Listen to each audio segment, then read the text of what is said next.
Hey everybody, it's me Andrew. Get out into nature and tune in for yourself. Resonate with the Earth's electromagnetic field via 432 Hertz, the universal frequency. So today I'm gonna go over, I'm gonna be going over overthinking, how to bring down your thought process when it comes to seeing it as overthinking, right? How to cease your overthinking. So let's get into this. So overthinking is pretty much considered at this point like an ailment, right? Because it's seen as disabling to be overthinking or to constantly thinking. When you don't necessarily need to be overthinking.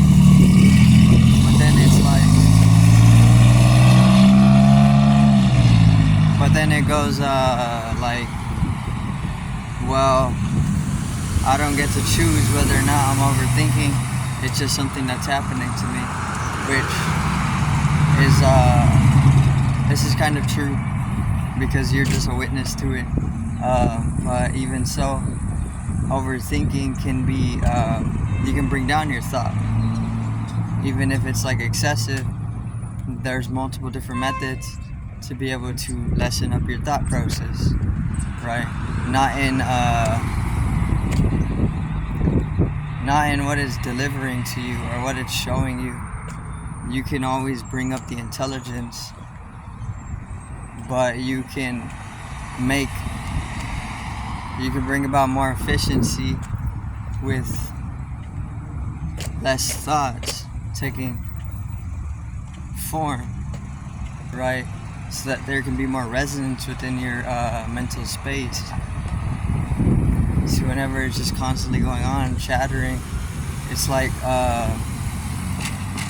rain on a pond, right? You can see the very different ripples that are occurring on the pond with the rain droplets, and these are like the thoughts, right?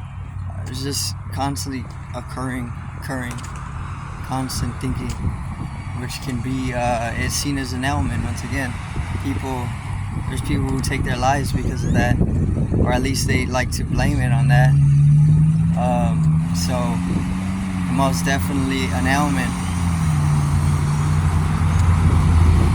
So once again, there's multiple different methods to be able to bring down the thought process, but if you just learn to enjoy the thoughts for what it is, like music, if you just listen to the thought process like you listen to music, each note is a thought, or if like each note of a symphonic is a thought, then you can learn how to listen to the thoughts continuously without having to react to them, because the moment that you fall into reaction of the thought is when the entanglement can cause you the suffering, right? Because that's what it is. People are just suffering thought, right? The mind is a biocomputer, and people are suffering it, right? It's like just going on, doing whatever it does, and people are getting it confused with pains. It's causing me pain because they don't like what thoughts are going on in their head. I don't like this. I desire a different type of thought, or I desire different thoughts. I want different thoughts. So you resort to a reactive state of throwing it away or shutting it down, like you would shut down a computer. Somebody's blowing up your phone, or you getting constant notifications from media, social media. It can become a nuisance to your peace, right? If you allow it. But if you what's it called? If you just like learn to enjoy it, then it just becomes music to you, right? But people tend to fall into a reactive state, and this is out of dissonance. They fall into a reactive state where they just want to turn it off, right? Just turn off the mind, or which that is, you can do that too, because it's a biocomputer.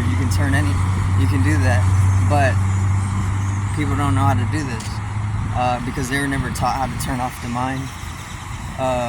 But you can definitely turn off the mind, but then that requires obviously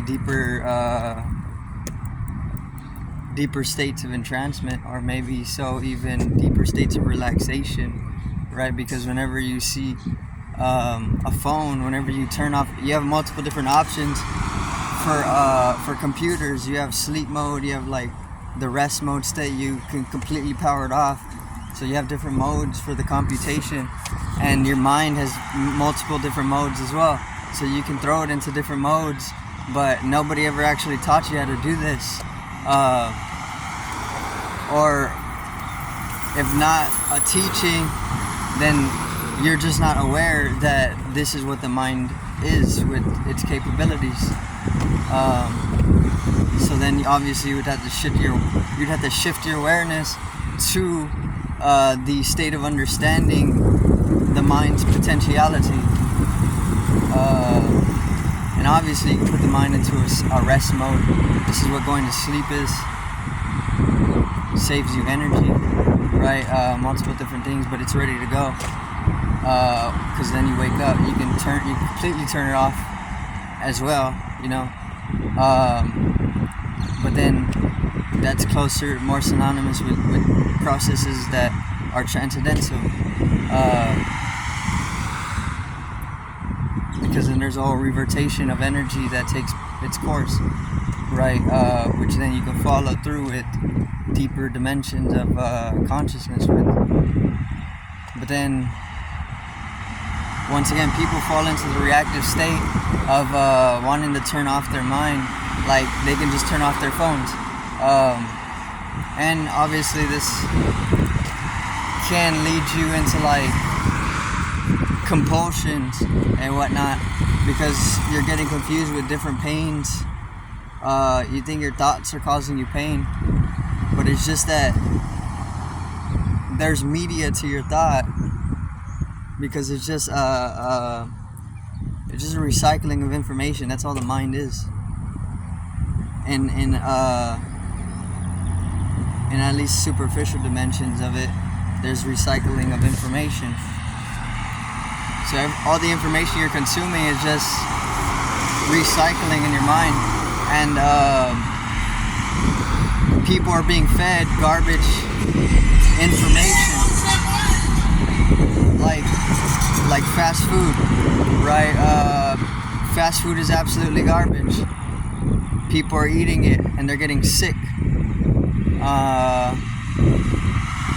They know this or they don't know this, but that can actually cause you pains. Information is no different from the food you're eating. The food you eat is information. It's a form. So just like the food can make you sick, and what is viralized or at least trending, like fast food, social media trends garbage information, right, to make people sick. Electromagnetic pollution, this is what they're spreading, and they're causing cancer with it, damaging the EMFs. And the mind likes to recycle in that, right? And it can fall into a repetitive reactive state where it's just constantly being caught in a pain that can be translated to just like listening to a certain frequency, whatever frequency it could be, because they're subconscious. A lot of the time there's subconscious frequencies that are actually damaging your neural structure, which a lot of the industry likes to push out with no. The industry likes to just factorize these frequencies, just so they can, torture people in that sense, dumb down people as well, because the frequencies not only damage you neurally, but they are creating certain circuitries or even blockages in your energy system or your mental system, your nervous system, and it's easy from there to control a whole little mass with just frequencies, right, which are subconscious, so you can't actually even hear them unless you shift your awareness, recede into the regions of the mind which are capable of picking up on the frequencies. But then obviously the frequency becomes a whole region in itself. So then you're pretty much just traveling through foreign regions, or foreign to your conscious perspective, but not the subconscious.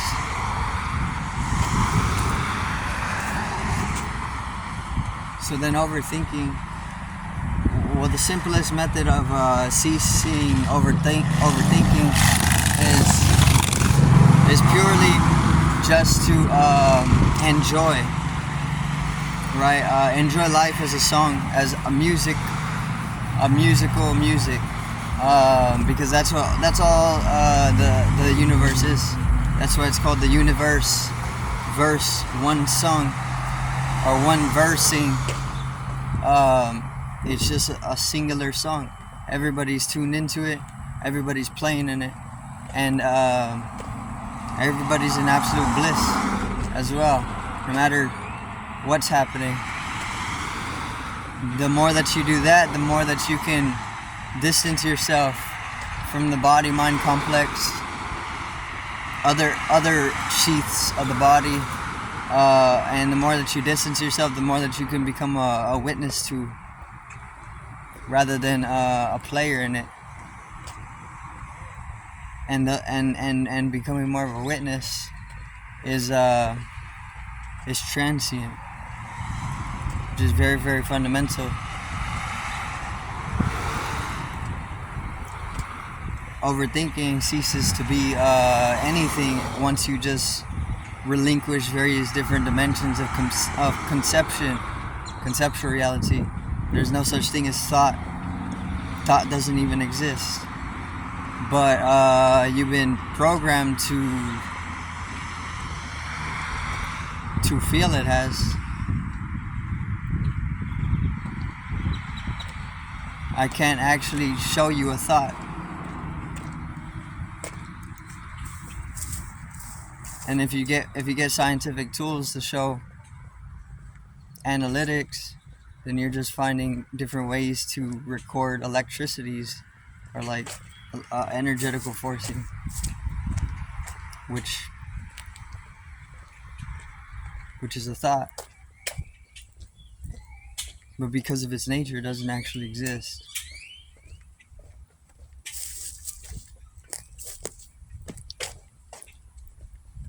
So overthinking, very simple thing. You don't actually have to solve anything when it comes to overthinking, because then you're just gonna find yourself in problem solution cycles, which can just lead you into more overthinking. That's one of the biggest problems too. Is Western society. They like to,